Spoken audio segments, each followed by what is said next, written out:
My husband's best friend is more like his wife than I am, and after 14 years of feeling like the third wheel, I'm considering leaving him for good. Posted by you/jazzlikesugar7209. My husband, 36M, and I, 34F, have been married for 8 years, together for 14, and we have a 4-year-old daughter who is our whole life. He had been married before to Eliza, his best friend. They married at 18, were together for 2 years, and then divorced.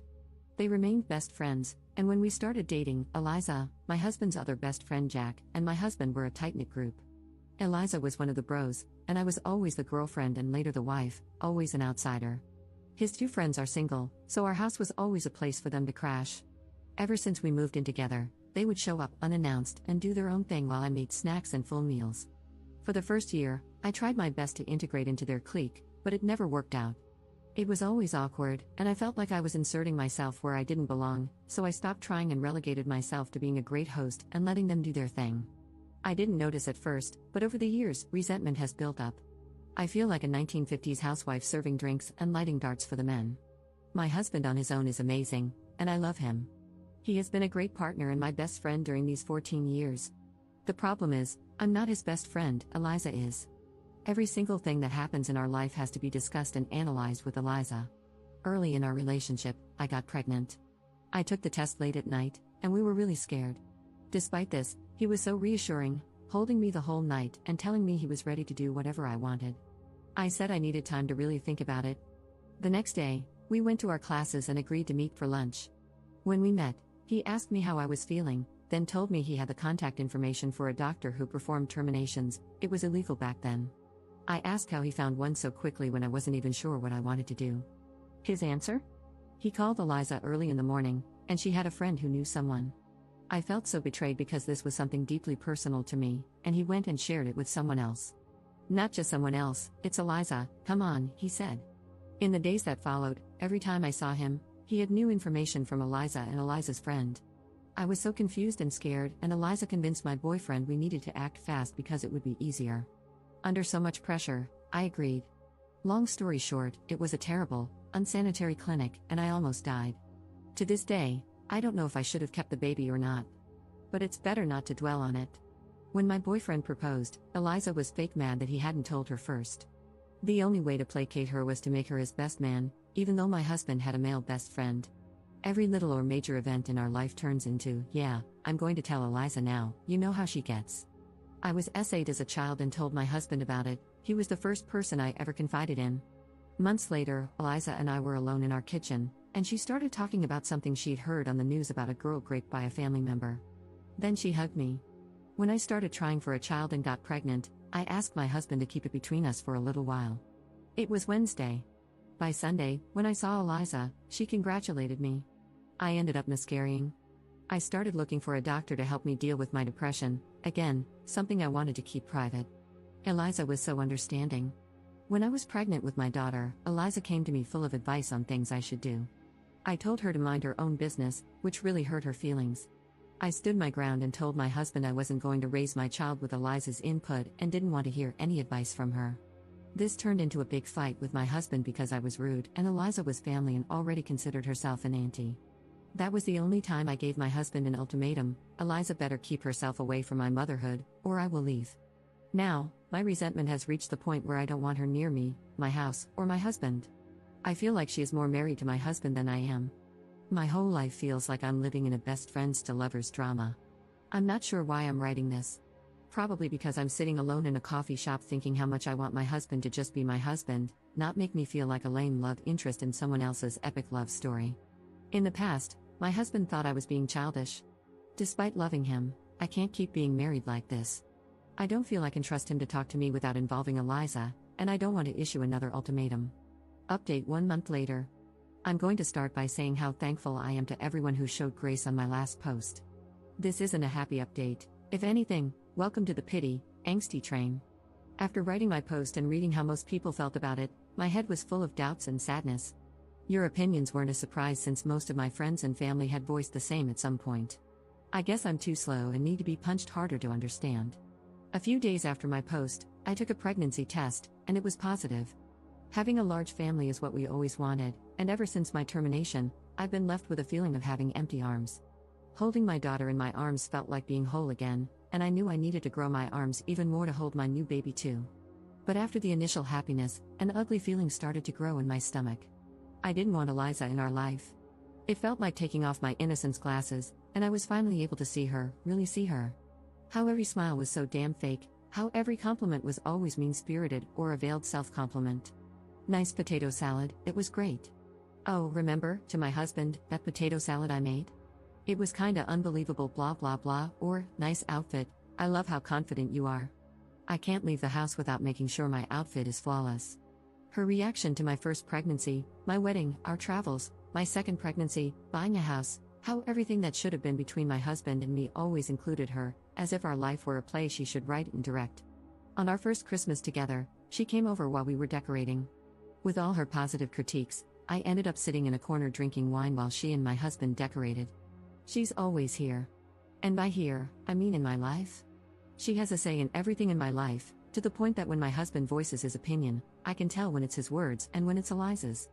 I'm not saying that since I wrote the last post, everyone turned into ultimate evils, but thinking and rethinking about my life with my husband, I realized I've always been a passive character.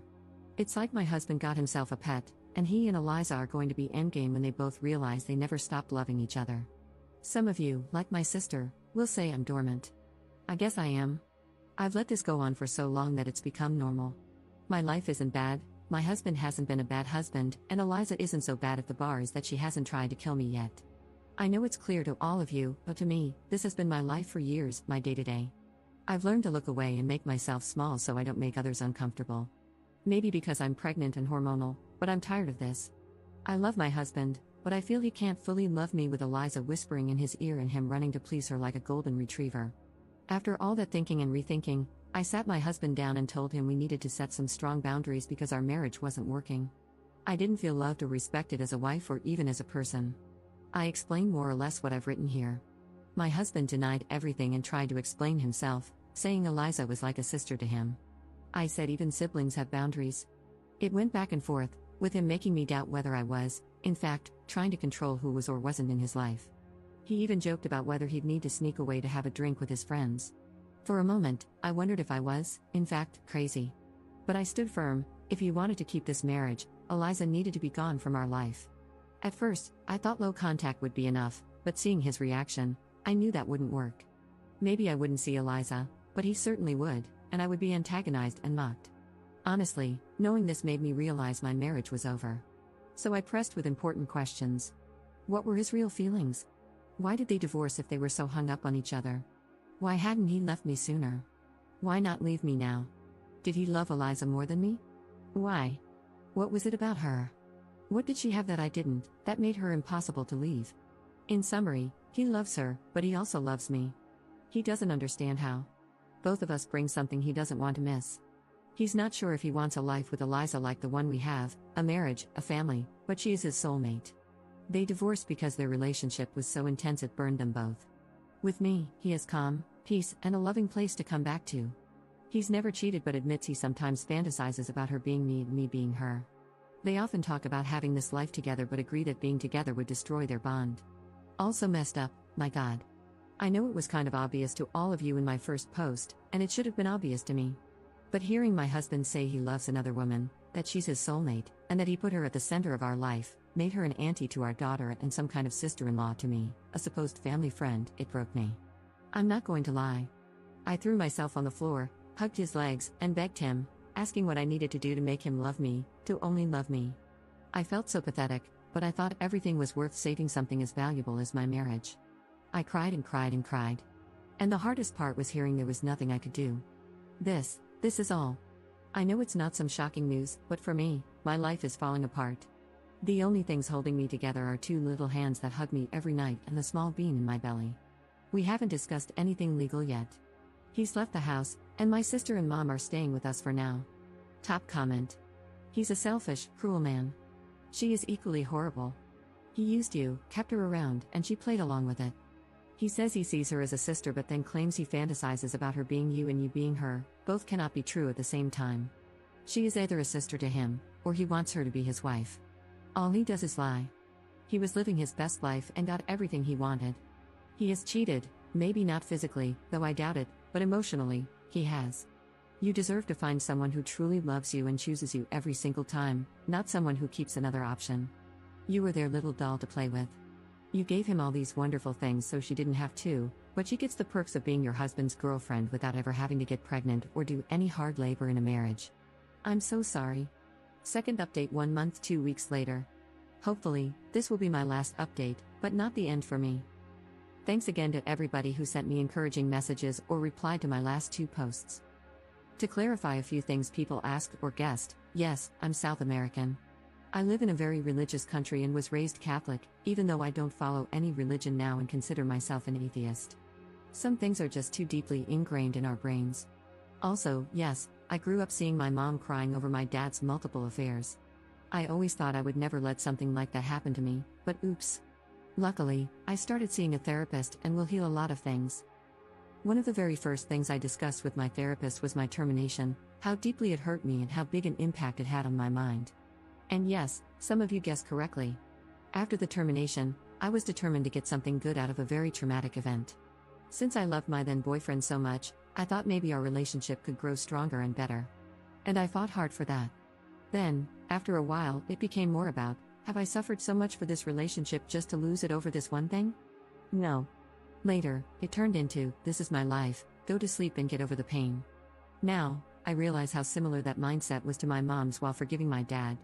But since I wasn't being physically cheated on, it never crossed my mind that I was doing the same thing. Now, about my husband and me, we are getting a divorce. I put on my big girl pants and went to talk to him again. I promised myself and my children that I would never beg someone to love me, and my children wouldn't have to grow up believing that something is worth more than loving and respecting yourself. So, I went to talk to him, mostly to say I wanted a divorce, and that's all. At first, I wanted to write down all the things he did that hurt me and how much they hurt, but what's the point? Communication time is over for us as a couple. He was all shocked and then teary because he didn't want a divorce. He tried to convince me to take more time to think. Then he tried to negotiate, asking what I needed for this to work, what I wanted, and what he was willing to do. He was so generous to offer to take some distance from Eliza to work on our issues. I laughed like a maniac because WTF. He said our family means everything to him, our daughter, our new baby. I was something he valued so much. I was the heart of his family, and he would always love me and be thankful for everything I gave him. This hurt because, yeah, he doesn't see me as a woman or his wife. I'm the mother of his children. I'm the one who takes care of him and his house, and he's thankful? It was a long talk, but it was mostly the same thing over and over again. In the end, he proposed that I keep the house, stay married because his job has great benefits that I should take advantage of even if we weren't together. He said he would cover all expenses, and we could live in different houses. In the end, he reluctantly agreed to the divorce. I'm now working on establishing new boundaries. I agreed that we should keep things friendly because we have 2 kids to co-parent. Since he doesn't have a place to live yet, I allowed him to hang out with our daughter in our home, take her to the park, etc. But then he started showing up unannounced at our house, cooking for himself, and acting like he still lived there. I was getting really uncomfortable. I had asked for his keys earlier, but he said he wanted to keep them for emergencies only. One day I snapped and told him to either give me the keys back or change the locks. Again, he got teary, saying this was still his home. I told him it wasn't anymore, so no more hanging out here. Now, I'm thinking it's best to sell this house and find something new that can be mine and the kids' home only. As for Eliza, some of you will be happy to know they aren't together.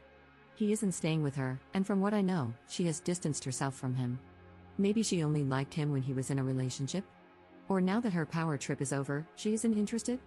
He is pretty heartbroken that his so-called best friend isn't with him anymore, like, really heartbroken. I know this because a mutual friend told me, and when he comes to pick up our daughter, he seems in bad shape. He's unkempt, has lost some weight, and always looks so tired. My pregnancy is going fine. As you might have guessed, I'm not interrupting it, so between a divorce and having a baby this year, I guess I'll have a very eventful year. That's all, I guess. Commenter. He's an idiot. He put his ex above you and his children, only to get burned by her. She never wanted him, she just loved the control she had over him. Ops response. It's a shame I won't be able to know exactly what happened between them and their fallout. I'm distancing myself from that drama, but I would love to know, like the big gossiper that I am. Commenter. I'm so happy for you. The idea of a different house is good, but you can also just change all the locks. Build a social support group for yourself, create distance from your ex, and limit interactions. Wishing you all the best. Ops response. I think the new house will be the best, without any sad memories, just a fresh start. Also, I want to live closer to my mom and sister since I will be needing their help.